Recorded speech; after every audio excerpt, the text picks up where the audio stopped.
the move management part of my work. So this is called I Should Have Done It Sooner, aka downsizing. So what is it? It is the decision what to keep and what to distribute, what to get rid of, and when to. So why make a change? Why do any of this? Why? Freedom. You don't have the crap around, or if you're moving, you could move to a smaller place. Stuff is energy. It can weigh you down and clutter your mind. You clear out old and unused things to allow more into your life. Clutter, what is clutter? It's a disorderly heap or assemblage of stuff, and litter, if you want to use that word. We usually use that for outside items, but it's litter in your house. Stuff has energy and it affects your life.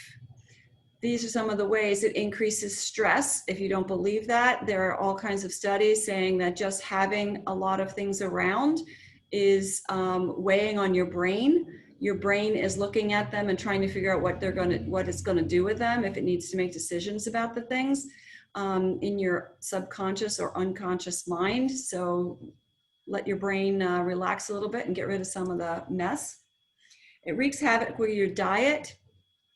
It has been shown that people who have clean kitchens, organized kitchens, make better choices in terms of the snack food or the foods that they eat. And when they're shopping, they make better choices because they can see what they have and won't buy things that are just comfort foods.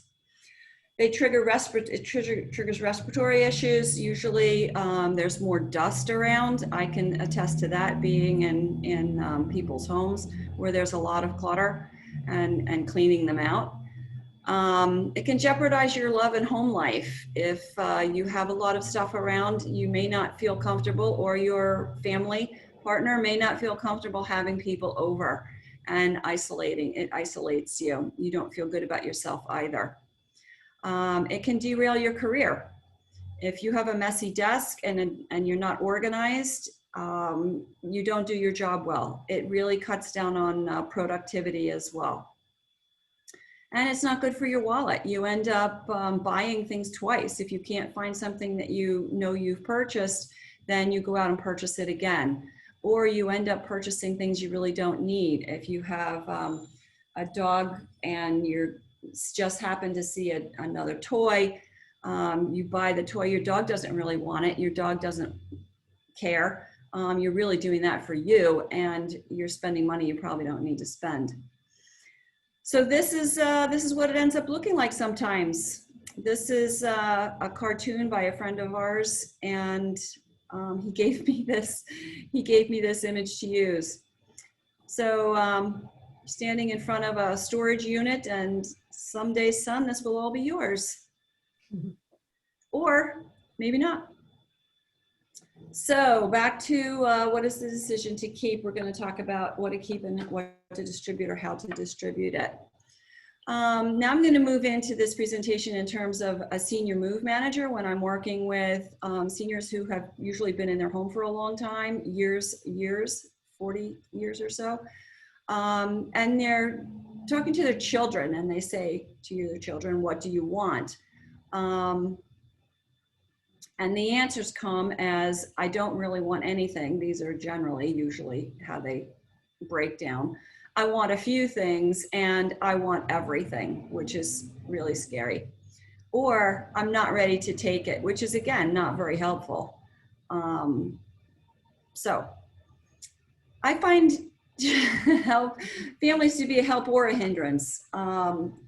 3 types of children when they're helping their parents or involved with their parents moving out. The first I call the minimalist. They don't really want anything. I understand that it's not very helpful. If you guys are working with your children and you hear that, what do you want? Can you take it? And they say you don't really want anything, you may not be at a place where that matters that much at this point. But when parents are going through their things in their life, and they have hear from their child that they don't really want anything. I can tell you from the reactions on their face and discussions later that this is really, I'll use the word insulting, because if the children have grown up in that house and their lives were lived in that house, and they say to their parents they don't really want anything from it, the parents feel as though they haven't provided a good life for their kids. It's sad. So the second is practical, and this is the child I most enjoy working with. This is the child who truly is engaged, who understands the situation their parents are in, who really appreciates their life and having grown up in the house and their parents. And they're also children who are willing to take things offered to them by their parents, even if they don't want them, because they understand that just by taking it and taking it out of the house, they're really helping their parents out. And quite frankly, who cares what happens to it after it leaves the house? And then the sentimentalist, they want everything. That's the scariest person to me, because that just turns into a hoarder on the other end. And in my empathy for people, it's someone who needs some help with their own life. And they can't separate their parents from themselves. So this is a little tip that I give my clients. You can think about doing this with your kids even now, or think about it going forward, or if you're working with your parents, you can think about this trick or little tip. As I'm working with my clients, and what we are doing basically is really going through their lives and all of their possessions. Choose something meaningful for each person in the family. And I'm speaking again from working with a senior who may have children and grandchildren and perhaps great-grandchildren. This item needs to be, or should be, something that relates to that person. It does not have to be of great monetary value, but sentimental value and connection value. So, and it doesn't matter their age. So if I'm working with someone who has children who are in their 40s, and they have children themselves, so we're talking about grandchildren, and maybe great-grandchildren who have just been born. So anywhere 2 years old, 2 months old, to 40, 45, 60 years old, whoever they are. Everybody should get something. If, for example, that 2-month-old was named after your late spouse, in terms of the client, you need to find something, pick something that relates to that person, and they were named after them, and how the name can connect the child with their relative. Write a personal letter that explains why you're giving that, you've chosen that item and you're giving it to that particular person. Put the letter and the item into a nice gift box, if it's possible to do that, and present it to each person. In this time, that's difficult to do. My family has done family Zooms. We just get together either before or after a dinner on Zoom, and everybody sits around and talks and discusses what's been going on in their lives, because we can't get together. So that might be a way to do it. Send it out to all the people, each family, get together on a Zoom, everybody opens their box. There's all kinds of ways to do it at this point. But here's an example. This might make me cry, so I'll say that up front. This is a pin that I chose to give to my daughter. My mother died in 1995. My daughter didn't know my mother at all. She's my stepdaughter. She's been in my life for about 8 years now. But she is curious about my mother. She wants to know about my mother. And I chose this piece because it's something I enjoyed. My mother loved art museums. She loved we lived in South Jersey, she loved taking the bus up to New York for the day and going to the Metropolitan Museum of Art and seeing whatever was there, going out to lunch. That was her thing to do. And at one point she bought this pin, not for a lot of money, at the gift store there at the Metropolitan. And she wore it a lot. I've had it, I've enjoyed it, and now I have passed it on to Mandy because it's something that can connect her to my mother. And I've written the letter out as to why I'm giving it to her and passing it along. So now it's something that when she looks at it in her drawer, in her jewelry box, it's not just a pin, it has meaning to it. It has a legacy. Again, it's not it doesn't have high monetary value. It has high sentimental value. So that's an idea. So in your own home, if you're not working, back to organization, tips on how to do this. If you have an area you need to work on, choose an area by itself. The first thing you do is throw out all the trash. First thing you do actually is take everything out of it if you can.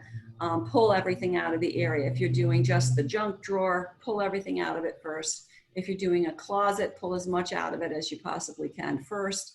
Throw out the trash. You should have a trash bin. You should have a donation bin, and things you're going to keep, you put aside. So how do you choose whether you're going to keep it or not? That's the hardest thing for a lot of people. And if you haven't used it in 3 years, probably you should get rid of it. There hasn't been a reason for you to use it.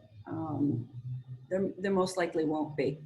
And I know I've done this myself, and I've done it. I've gotten rid of stuff, and then 2 months later, I'm looking for that thing I threw out. That point, I make a decision whether I really need it or not, to really need to replace it or not. Take things that are culled directly to the car or the curb. So if you've put together a box for Goodwill or for other donation areas, or to give to somebody, you've pulled out gifts that you're going to give to your neighbors or your friends or your family, put those all in the car, get them out of your house. Take the trash to the dump if you can. Take the trash to the curb if you can. Just get it out of your house. Don't leave it sitting around in boxes around your house. If more than one person's involved, if you're a couple, you need to clean out the garage or you need to clean out the basement. Set a reward. Make it fun. Put music on. Set the time frame you're going to work. If you're going to do the garage and you're going to work all of Saturday, make a plan to have lunch delivered to your house so that you don't have to stop. There's no reason to do it. Take a break. Work in 3 to 4 hour increments if that works for you. If you're daunted, if you're just like overwhelmed, if you're procrastinating on something that's as small as going through the drawers in your kitchen, set a timer. It really works very well. And set a timer for 20 minutes. 20 minutes isn't that much time. Everybody can take 20 minutes to do something to clean up an area. And quite honestly, most often you're done before the timer goes off, and which makes you feel really good. And for me, I like to make it fun. I like to put music on. I like to dance around. I like to sing. I like to have sort of a little distraction in the background when I'm taking care of something that is perceived as not that much fun.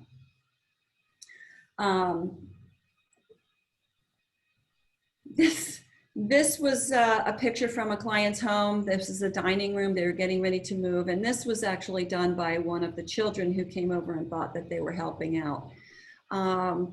As I say, when you take something out, take it all out, you pull out the trash before you're going to offer it for other people to look at. And this was something that this person didn't do and didn't really understand. There are 3 or 4 at least that I can see from here, just in this stack of table linens, that are old polyester.